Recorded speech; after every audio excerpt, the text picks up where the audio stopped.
ओम साई राम।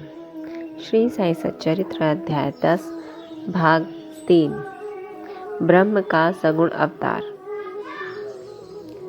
भाई दृष्टि से श्री साईं बाबा 3.5 हाथ लंबे एक सामान्य पुरुष थे। फिर भी प्रत्येक के हृदय में वे विराजमान थे। अंदर से वे आसक्ति रहित और स्थिर थे, परंतु बाहर से जन कल्याण के लिए सदैव चिंतित रहते थे। अंदर वे संपूर्ण रूप से निस्वार्थी थे। भक्तों के निमित्त उनके हृदय में परम शांति विराजमान थी, परंतु बाहर से संसार में उलझे हुए दिखलाई पड़ते थे। वे गंभीर, शांत और सहनशील थे। वे सदा दृढ़ और आत्मलीन रहते थे और अपने भक्तों का सदैव उचित ध्यान रखते थे। वे सदा एक आसन पर ही विराजमान थे। वे कभी यात्रा को नहीं निकले। उनका दंड एक छोटी सी लकड़ी थी, जिसे वे सदैव अपने पास संभाल कर रखते थे। विचार शून्य होने के कारण वे शांत थे। उन्होंने कंचन और कीर्ति की कभी चिंता नहीं की तथा सदा ही भिक्षावृत्ति द्वारा निर्वाह करते रहे।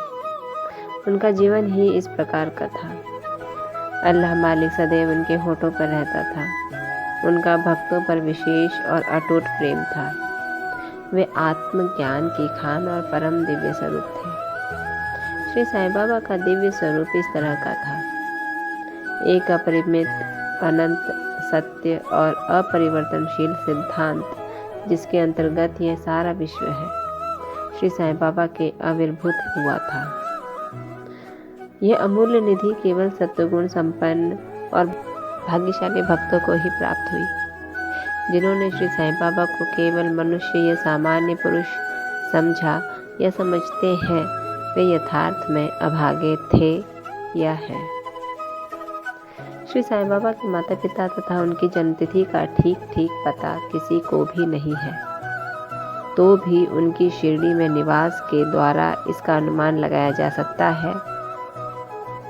जब पहले बाबा शिरडी में आए थे, तो उस समय उनकी आयु केवल 16 वर्ष की थी। वे शिरडी में 3 वर्ष तक रहने के बाद फिर कुछ समय के लिए अंतर्ध्यान हो गए।